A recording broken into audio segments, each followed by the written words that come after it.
¿Listo? Puede ser, profe. Bueno, listo, continuamos.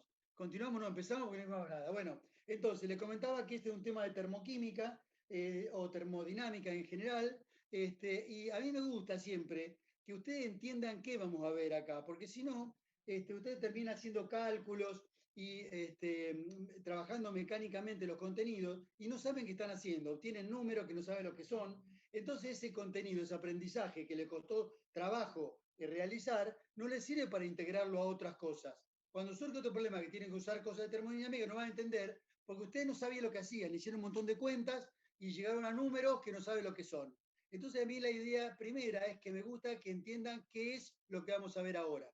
Para la gente de ingeniería va a tener muchas otras materias, creo que tiene una materia que se llama termodinámica, y después van a tener temas de termodinámica en otras materias, porque es muy importante estos contenidos, son muy importantes desde el punto de vista tecnológico. Entonces vamos a ver lo que quiere decir. Termodinámica. Termo quiere decir calor, dinámica cambio. O sea, calor y cambio sería el estudio de esto, termodinámica. Y nosotros acá en esta materia vamos a estudiar dentro de la termodinámica, hay un apartado que es la termoquímica. Y nosotros vamos a hablar más que todo contenido de termoquímica, que es un apartado de la termodinámica. Yo le quiero comentar la siguiente situación. Cuando nosotros prendemos la hornalla de nuestra cocina, ¿cierto? En la cocina. Prendemos la hornalla, se le llama. Ahí se está produciendo una reacción química, ¿no es cierto? Sí. Sí, se ¿Qué está reacción quemando. química está, ¿qué reacción química está produciendo? Combustión. La combustión del gas. Una combustión. O sea, un hidrocarburo, propano, butano, un hidrocarburo gaseoso, se va a combinar con el oxígeno del aire para producir dióxido de carbono y agua. ¿Cierto? Los productos de reacción son dióxido de carbono y agua. Ahora, yo prendo la hornalla de la cocina para obtener dióxido de carbono y agua, como viene estequiometría, que yo hace una reacción para obtener los productos. Yo quiero obtener dióxido de carbono y agua, esa es mi función cuando prendo la hornalla. Solamente aprovechar el calor. La liberación de temperatura, de calor, energía. Entonces, bueno, ahí dijiste una cosa errónea que vamos a ver en termodinámica, ¿no? Liberación de temperatura.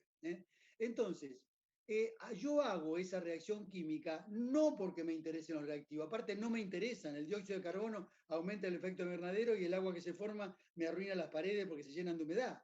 Yo no hago la reacción química para obtener los productos. Yo lo que quiero es obtener energía. Entonces ahí surge que las reacciones químicas no solamente aparecen productos, sino que aparecen cambios energéticos. O sea, a veces se libera o a veces se absorbe energía. En el caso de la combustión, como la que acabamos de mencionar, son siempre liberadoras de energía. Ya les voy diciendo que se llaman exotérmicas o exergónicas. Liberan energía. Obviamente que si la combustión absorbiera energía, no me serviría para el fin que yo le estoy haciendo. Todas las combustiones liberan energía, liberan calor, que es una de las formas de energía. Bueno, entonces, ¿qué vamos a hacer ahora? Entonces, la termodinámica estudia todos estos fenómenos, todos los cambios energéticos asociados a las transformaciones, ya sea físicas o químicas. Nosotros vamos a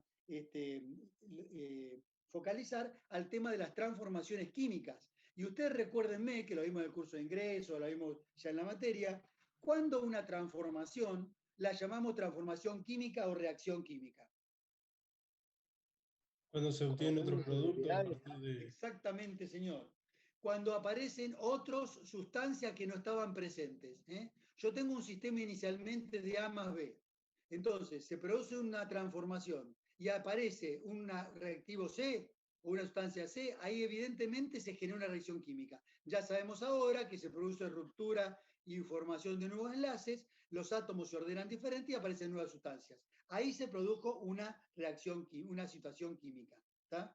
En cambio, ¿cuándo sería una transformación física? Un ejemplo de una transformación física. Un cambio de estado.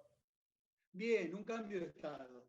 Por ejemplo, de que el sólido pase al líquido. Por ejemplo, se funda el hielo.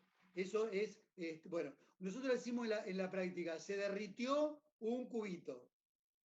En ciencia decimos que se fundió el hielo, porque el cambio de estado se llama fusión.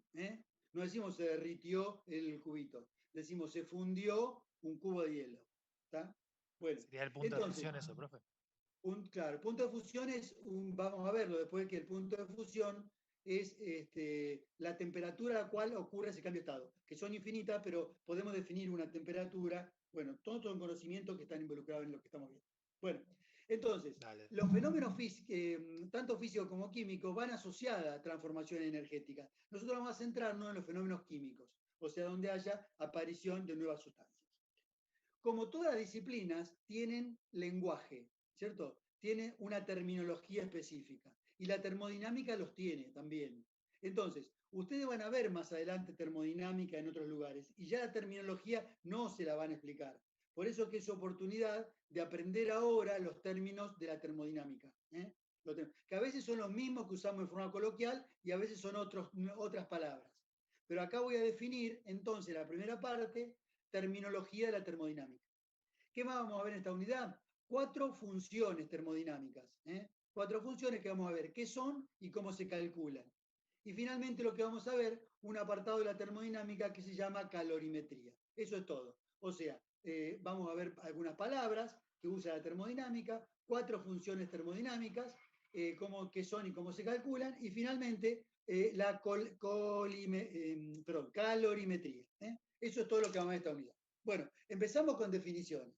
Entonces, la termodinámica usa mucho, yo ya claramente se lo hemos mencionado, la palabra sistema. ¿Qué es el sistema? ¿Alguno sabe lo que es el sistema? Ya lo hemos mencionado varias veces, capaz que alguno lo aprendió ya. Lo que vamos a estudiar. Claro, es una parte de la materia objeto de estudio. Que ese objeto puede ser virtual o real. Si yo voy a estudiar la luna, es virtual, porque no puedo traer la luna y ponerla arriba de la mesa del laboratorio. Ahora, si voy a estudiar, por ejemplo, la reacción química, ahí sí puedo hacerla, por ejemplo, dentro de un recipiente. Entonces, el objeto de estudio, eso es mi sistema. Lo que rodea al sistema lo llamo entorno. Y la suma del sistema es el entorno del universo. Cuando la termodinámica habla de universo, no habla de la estrella, los planetas, los pajaritos. Y, por ejemplo, suponga, si yo estoy estudiando un cambio de estado y tengo agua que la estoy calentando para que pase de estado vapor, entonces el vaso ese con el agua sería el sistema. Y el aire que la rodea sería el entorno. Y la suma de los dos, el universo. Cuando hablo de universo me refiero a eso, la suma del sistema más el entorno. ¿Dudas hasta aquí? Me van diciendo. Bueno, la termodinámica habla también que hay distintos sistemas. Algunos lo llaman, uno de los tipos de sistemas se llaman sistema abierto. Es cuando intercambia energía y materia con el entorno. ¿Cuál sería un ejemplo de sistema abierto? Una taza de café. Una taza de café. O sea, obviamente que hay una evaporación del café que hay dentro de la taza. Entonces, una planta. ¿Cómo? Una planta. Una planta, un sistema abierto. Una célula, un sistema abierto. Intercambia energía y materia con su entorno. ¿Está? Si yo tengo una botella de agua, igual que el café, es un sistema abierto, ¿no es cierto? Una botella de agua no, con agua. Una botella de vidrio con agua es un sistema abierto. Ahora, ¿cuándo lo clasifica como cerrado? Cerrado es cuando no intercambia materia. No me habla nada de la energía. Si hay energía, pero la materia del sistema no cambia. ¿Está? Entonces, si yo tengo una botella con agua adentro, una botella de vidrio con agua adentro, ¿cómo la transformaría en cerrada? Te pones la tapa. Poniendo una tapa. Sin la tapa es un sistema abierto, con la tapa es un sistema cerrado. ¿Está bien? Sí. Ahora un sistema aislado. ¿Cómo sería un sistema aislado? No intercambia ni materia ni... Al vacío. ¿Cómo? Al vacío. No. Un termo. En un termo, no intercambia materia y energía. Vacío, no hay nada. Vacío quiere decir que no hay materia. No hay materia. No, pero digo, por ejemplo, cuando pones algo, cosa que no tenga aire, o cuando pones algo en una bolsa del vacío. Ah, como una carne guardada al vacío. En esa bolsa plástica. Claro, hay que... Vacío, supóngase igualmente agua, café. Una bolsa de plástico. Eso no es cerrado. ¿Por qué? Porque a partir del plástico es atravesado por el calor. O sea, ahí la energía pasa. El sistema aislado, el ejemplo, es el termo, que es un sistema aislado. ¿Por qué aislado? Porque si yo pongo una cosa caliente en el termo, no se enfría. Claro, no tiene actividad, digamos. No pierde energía. Lo que está dentro, si yo pongo una cosa fría, no gana energía del entorno. ¿Está bien? Eso sería un sistema aislado. Un termo cerrado, obviamente, un termo cerrado. Y aislado eso sería un ejemplo de sistema aislado. ¿Está claro? Y se aparece una palabra más, que a lo mejor no la escucharon nunca, que la usa la termodinámica, que es la palabra adiabático. ¿Qué quiero decir cuando digo el sistema este es adiabático? Quiere decir que lo que no intercambia el sistema con el entorno es calor. Cuando yo digo este sistema es adiabático, quiere decir que al sistema no entra ni sale calor. Las otras formas no me importan, pero yo estoy seguro que este sistema no entra ni sale calor, que es una de las formas de energía. ¿Está bien? Entonces el sistema adiabático no entra ni sale calor. ¿Está bien? Bueno. Entonces, un ejemplo del sistema ¿Cómo sería el adiabático. ejemplo? y un sistema adiabático podría ser el mismo, el termo, que no entra ni sale calor. ¿Cierto? O sea, un termo sin nada. Sí, no, un termo con material dentro que, digamos, que las paredes del recipiente sean impermeables al calor. Las paredes del recipiente tienen que ser impermeables al calor. Entonces, ¿cómo Un lo podríamos ejemplo de... diferenciar con el aislado? ¿Por Que esa qué? sería la Porque, duda. no, porque, por ejemplo, puede entrar, por ejemplo, una energía de otra manera. Por ejemplo, energía lumínica, supóngase. Puede ser atravesado, no atravesado por el calor. Además Entra puede Ah, cambiar la masa, ¿o no? ¿Cómo? En el adiabático podría cambiar la masa. No. En el adiabático también es cerrado, no cambia la masa. Lo que no incorpora, cuando yo digo adiabático, me refiero que específicamente no entra ni sale calor al sistema. Otra forma de energía puede ser, pero calor no. Bueno, ahora la termodinámica habla de variables termodinámicas del sistema. ¿Qué son las variables termodinámicas? Son magnitudes o son propiedades del sistema que lo caracterizan. Entonces, por ejemplo, ¿cuáles son las distintas variables? Podrían ser, por ejemplo, el volumen, la temperatura, la presión, la composición. Todas esas magnitudes son variables del sistema. ¿Qué quiere decir? Por ejemplo, yo digo, tengo volumen de un líquido de un gas a la temperatura de 20 grados, a la presión de 2 atmósferas y tiene adentro un mol de hidrógeno y 2 moles de oxígeno. Entonces, todas esas variables caracterizaron a mi sistema gaseoso. ¿Está? Entonces, todas esas variables, todas esas magnitudes que caracterizan al sistema se las llama variables del sistema. Las variables del sistema. ¿Por qué se llaman variables? Porque en realidad pueden cambiar a lo largo del tiempo. Por ejemplo, el sistema puede cambiar su volumen, o puede cambiar su temperatura, o su composición, o su presión.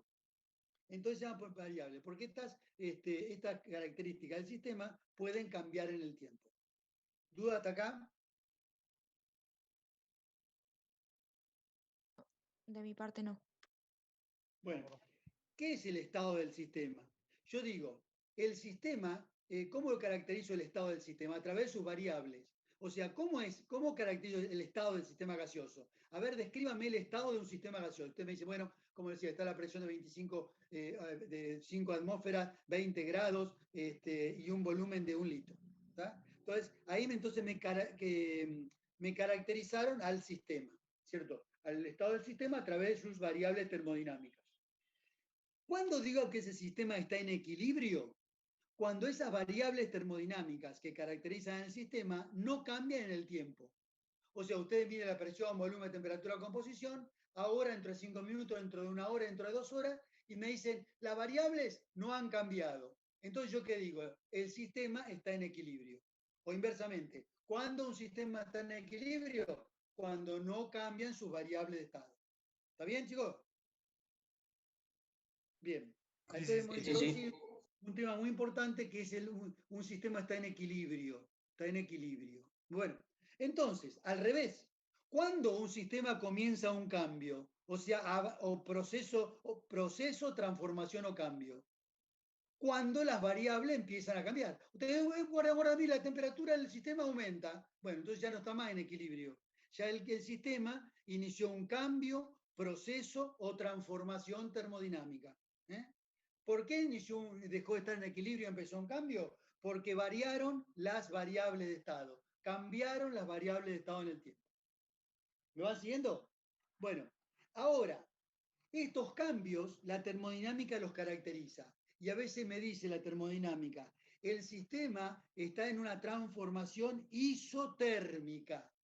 ¿Qué me querrá decir la termodinámica? Dice, el sistema está en cambio, o sea, las variables cambian, por ejemplo, cambia la presión o el volumen, o las dos, pero me dice es isotérmica, ¿qué me está informando? Que la presión permanece, la temperatura permanece. Que la temperatura permanece temperatura constante. permanece O sea, en un constante. cambio o una transformación isotérmica, la temperatura del sistema no varía. Lo mismo en la isobárica, pero ahora lo que no cambia es la presión. Y Sería finalmente que la isocórica, a lo mejor ese término no lo tenían, isocora o isocórica es una transformación de lo que se realiza a volumen constante. ¿Está? Otra palabra que vamos a definir ahora es reversible o irreversible. Un sistema, una transformación reversible, se hace en forma infinitamente lenta. Por ejemplo, si yo quiero caminar, perdón, si yo quiero caminar 1 metro en forma reversible, lo que tengo que hacer es de pequeños pasos de 1 centímetro por minuto. ¿Está? Entonces, así voy a hacer una caminata reversible, como si fueran infinitas formas de equilibrio. O sea, yo voy cambiando la variable en forma infinitesimal hasta que camine 1 metro. Ese cambio del sistema, que va infinitamente lento hasta llegar a su objetivo, se dice que ocurrió en forma reversible, ¿no? Como ustedes ven, las transformaciones reversibles son casi teóricas, porque la mayoría de los cambios que estamos acostumbrados a ver en el sistema no son reversibles, son irreversibles, ocurren en forma violenta, o sea, la temperatura aumenta a 10 grados en 2 minutos. ¿Tá? Entonces, la mayoría de los cambios, las transformaciones del sistema son irreversibles, o sea, no ocurren en forma infinitamente lenta como exigen las formas reversibles. Cuando las formas son infinitamente lentas, entonces el sistema puede ir y volver por el mismo camino, pero en la forma reversible no. Ya vamos a ver eso más adelante. Bien, ahora vamos a otro punto, que es las energías de intercambio. Energía de intercambio. Nosotros vamos a estar en un sistema ahora, en un sistema no aislado, ¿no? No aislado. Puede ser abierto o cerrado, pero no aislado. Entonces, puede intercambiar muchas cosas el sistema con su entorno, ¿no? Entonces, pero ahora vamos a restringir los cambios, es decir, los cambios entre el sistema y su entorno a 2 cosas. Vamos a suponer que el sistema y el entorno intercambian solamente 2 cosas. ¿Cuáles son estas cosas? El calor y el trabajo. ¿Tá? El calor y el trabajo. O sea, vamos a suponer que el sistema solo intercambia con su entorno, porque es lo más importante en termoquímica que lo vamos a estudiar, que es cuando el sistema con su entorno intercambia calor o trabajo. O sea, estas son las energías de intercambio. Si el sistema no intercambia ni calor ni trabajo con su entorno, está aislado. ¿Se entendió? De nuevo, las energías de intercambio son calor y trabajo. Si el sistema no intercambia ni calor ni trabajo con su entorno, está aislado, porque esas son las energías de intercambio. ¿Se entendió? Sí. Bien, entonces vamos a ver cada una de ellas. ¿Qué se define por calor? Calor, pues desde el punto de vista termodinámico, se define como la energía que se transfiere entre el sistema y el entorno en virtud de una diferencia de temperatura. O sea, si un sistema y un entorno están a distinta temperatura, va a ocurrir un flujo de calor de la parte más caliente hacia la parte más fría. Si el sistema está más caliente y el entorno más frío, va a fluir calor desde el sistema hacia el entorno, hasta que se igualen las temperaturas. ¿Está? Entonces, definimos como calor a toda energía que circula entre el sistema y el entorno en virtud de una diferencia de temperatura. ¿Está? En cambio, llamamos trabajo a todo aquello que no se debe a un intercambio por diferencia de temperatura. ¿Está bien? Bueno, está bien, profe. Bien. Profe, ¿podría repetir el trabajo? Yo tengo un sistema, ¿no es cierto?, que es, mi sistema, por ejemplo, es un vaso con una botella con agua, ¿cierto? Y lo pongo en la llama y lo caliento, ¿está? La llama, el entorno, que sería la llama, va transfiriendo a mi sistema, que es la botella con agua, calor. Y se va calentando, va aumentando su temperatura. ¿Está bien? Bien, ahora lo que yo pregunto, esa energía que se libera en la combustión de esa llama, de esa combustión que está ocurriendo en el CLUA, entonces va entrando al sistema. Ahora yo pregunto, chicos, yo tengo el agua. El calor es una forma de energía. ¿Dónde la guarda el sistema el calor? ¿Tiene un bolsillito para guardar el calor? ¿Qué le parece? En la misma masa. No, en la misma interacción. En la presión, Se disculpe, pero me equivoco. Claro. Se La energía guarda cinética de sus partículas. una de las formas. Por ejemplo, cuando el sistema se calienta, las partículas se mueven más violentamente, más nerviosas. Suponete sea un gas. Se va moviendo lento. A medida que se calienta, se va moviendo más rápidamente. De esa manera absorbió calor. Cuando se enfría, se empiezan a mover más lento y libera calor.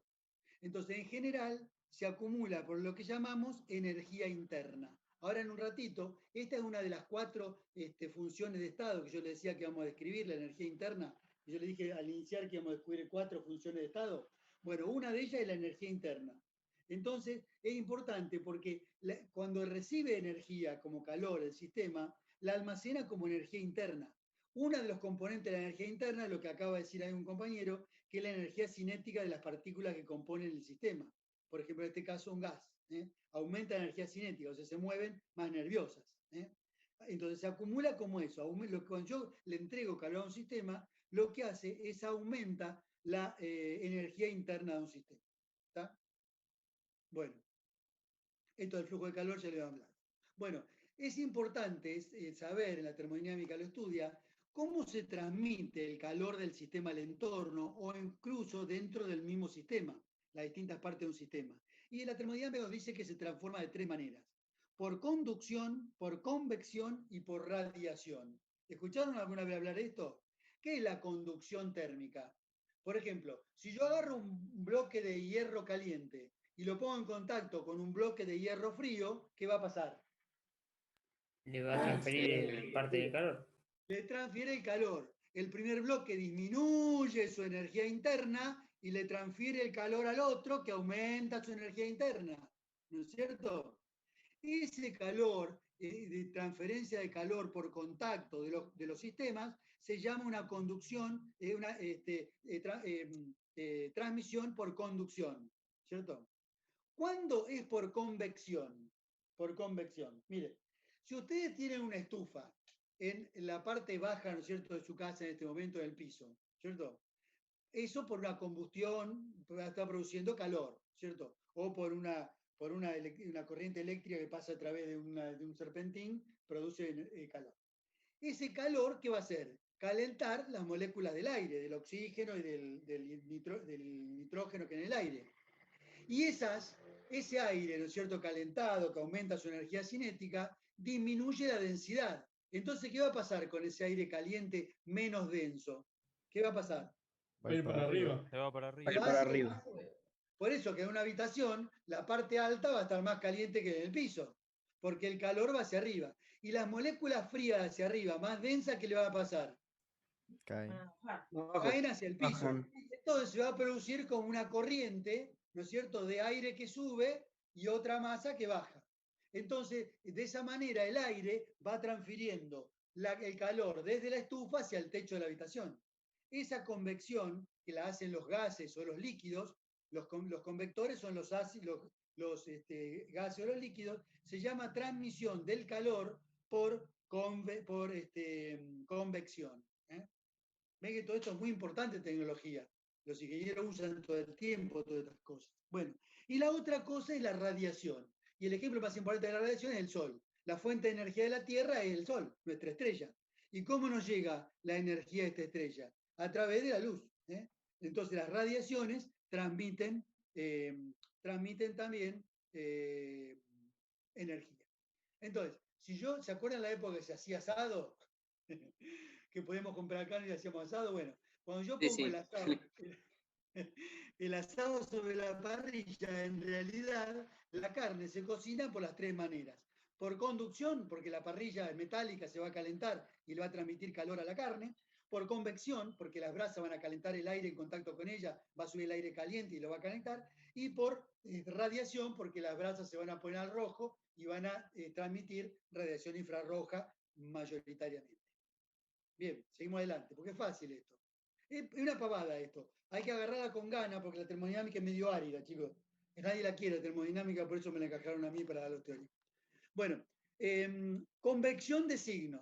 Convección de signos. ¿Se acuerdan que las dos energías de intercambio que habíamos dicho era el calor y el trabajo? Vamos a ver enseguida. ¿Qué hora es? ¿Qué hora tenemos? A ver si me pasa la hora. Faltan 5. Bueno, vamos un poquito atrasado. Entonces, terminemos con una de las formas de intercambio de calor del sistema y el entorno, que es el calor. Esto hay una convención de signos. ¿Qué quiere decir esto? Cuando el calor entra al sistema, entonces es positivo. Y cuando él sale del sistema es negativo. Entonces, por ejemplo, yo les digo, las unidades de calor más habituales son el Joule, ¿cierto? El Joule en el sistema técnico, el sistema internacional. En el sistema CGS es el ergio y internacional también el Joule. Entonces, si yo digo, o también puede ser la caloría, ahora enseguida lo definimos qué son las calorías. Entonces, si yo digo, por ejemplo, que el intercambio de calor entre un sistema por el entorno fue de 200 joules, ¿qué estoy diciendo? ¿En qué sentido fue el flujo de calor? Si fue de 200 joules. ¿De Del dónde hacia entorno al dónde? Se sistema. perdió. De afuera al ¿Se sistema. perdió o se ganó por el sistema? Se ganó. Se Se ganó. ganó. Se ganó. Por el sistema. Siempre un calor positivo es ganado por el sistema. Cuando ese perdió es negativo. Cuando el sistema pierde calor es negativo. Yo digo, el intercambio de un sistema con su entorno fue de menos 200 joules. ¿Qué quiere decir? Perdió 200 joules. Energía ganada por el sistema es positiva, energía perdida por el sistema es negativa. Bien, acá está la definición de caloría, que es la cantidad de calor necesario para aumentar la temperatura del agua, de 1 gramo de agua, 1 grado. Y como cambia a distintas temperaturas, se establece de 14,5 a 15,5. O sea, la cantidad de calor para aumentar la temperatura de 1 gramo de agua a 1 grado, eso es una caloría. Cuando aumenta exactamente de 14,5 a 15,5. Obviamente, fíjense que es muy chiquito, ¿tá? Entonces, ¿vieron cuando, sobre todo para los de alimentos, ¿vieron cuando dicen, por ejemplo, este chocolate tiene 200 calorías? Es kilocalorías. Generalmente los de alimentos o los de, hablan de la parte de alimentos, dicen calorías grandes. Son kilocalorías, se hablan de kilocalorías. A veces dice tiene 200 calorías este chocolate. No, 200 kilocalorías. O calorías grandes. Tengan cuidado con eso porque a veces suele haber inconvenientes con eso. Ok, profe. Bueno, vamos a ver un poquitito más lo que se llama equivalente mecánico del calor. Un señor que se llamaba justamente Jules, en honor a él, un físico, se le colocó su nombre a la unidad de calor, o sea, la unidad de energía, ¿no? El calor es una de las formas de energía. Entonces, hizo el siguiente experimento. En un recipiente con agua, puso adentro una especie de hélice. Y esa hélice conectado a unos pesos que al girar produjeron el giro de la hélice. Entonces él calculó, calculando el trabajo mecánico que hacían los pesos eso al bajar, cuánto calor le transferían adentro a las hélices adentro. Entonces hizo el equivalente mecánico de calor. O sea, la equivalencia entre las dos formas de transferencia de energía entre el sistema y el entorno, que son el calor y el trabajo. Entonces estableció que una caloría, que unidad de calor, igual a 4,18 joules. Entonces esto es la equivalencia entre calor y trabajo. Bueno, ahora lo que yo les decía que vamos a ver, aparte de las 4 magnitudes termodinámicas que empiezan después de esto, Profe, entonces, sí, yo me retiro porque ahora tengo otra clase. dale. En 5 minutos terminamos, chiqui. Igual yo les dejo el material en la plataforma. Ya terminamos. Yo igual, profe. Nos vemos. ¿Listo? Está bien, no hay problema. Retírense los que tengan otra clase, no hay problema. Ya terminamos con esto y cortamos. Entonces, hablamos de esto de calorimetría, que es importante porque es esta ecuación. Q es igual a M por C por delta T. Y vamos a ver qué es cada una y ya vamos terminando. Q, ¿qué es? La cantidad de calor que intercambia el sistema con su entorno. M es la masa del sistema, delta T es el cambio de temperatura y C es una magnitud que llamamos calor específico. Entonces, ¿qué es el calor? Vamos a definir cada una. ¿Qué es el calor específico? Es la cantidad de calor que absorbe una sustancia, 1 gramo de una sustancia, cuando su temperatura aumenta a 1 grado. Repito, el C, que es el calor específico, es la cantidad de calor que absorbe 1 gramo de una sustancia cuando su temperatura aumenta a 1 grado. Similar Entonces, a ¿cómo la se usa caloría. esta ecuación? ¿Cómo? Claro, Sería similar cuando a la caloría. claro, muy bien, señor, muy atento, lo suyo, una felicitación. En la definición de caloría, digamos, de calor específico, cuando la sustancia es el agua y está el aumento entre 14,5 y 15,5, es la definición de caloría. Ahora, eso yo lo puedo aplicar para cualquier otra sustancia. Por ejemplo, puedo decir la caloría para 1 gramo de hierro, cuánto calor tengo que transferirle a 1 gramo de hierro para que aumente su temperatura a 1 grado. Y ese sería el calor específico del hierro. Cuando yo hablo del calor específico del agua, justamente esa es la unidad de caloría. ¿Entienden? Pero se la puedo aplicar no solo al agua, sino a cualquier otra sustancia. Entonces yo acá lo aplico para cualquier sustancia. Entonces, ¿cómo se usa esta materia? Por ejemplo, yo quiero saber, tengo 100 gramos de hierro, ¿tá? Y aumentó 50 grados la temperatura. El T está en grados centígrados, 50 grados. Repito, tengo 100 gramos de hierro. Supónganse que el calor específico es 20 y aumentó 50 grados la temperatura. Entonces quiero saber cuánto calor absorbió. ¿Cómo hago entonces, chicos? 100, que es la masa del hierro, por 20, que es su calor específico, por 50, que es el cambio de temperatura, C. O sea que fíjense qué interesante que es esta ecuación. Yo con un termómetro puedo medir la cantidad de calor absorbido y liberado. Porque yo, la masa del hierro hago fácil, con una balanza determino. C ya está en las tablas, está calculado, yo le saco de una tabla. Entonces yo sé, por ejemplo, que el hierro se enfrió 20 grados, puedo saber cuál es el Q, cuánto calor liberó. ¿Se entiende? Sí. Entonces, Sí, ¿cómo sí. se Sí, profe. la ecuación de calorimetría? Porque con un simple termómetro que cualquiera ponemos en la casa, podemos hacer una medida de cambio energético. Podemos saber cuánto calor salió o entró del sistema. Buenísimo. Profe, Espera, profe, termino y te escucho tu pregunta. Esto tiene dale, una dale. limitación, que es lo siguiente. Esta ecuación vale siempre que en el sistema no ocurra un cambio de estado. O sea, en el intercambio, por ejemplo, el sistema varió entre 10 grados, supónganse agua. Yo tengo, en el sistema varió entre menos 5 grados y 20. ¿Le puedo aplicar Q a ese cambio?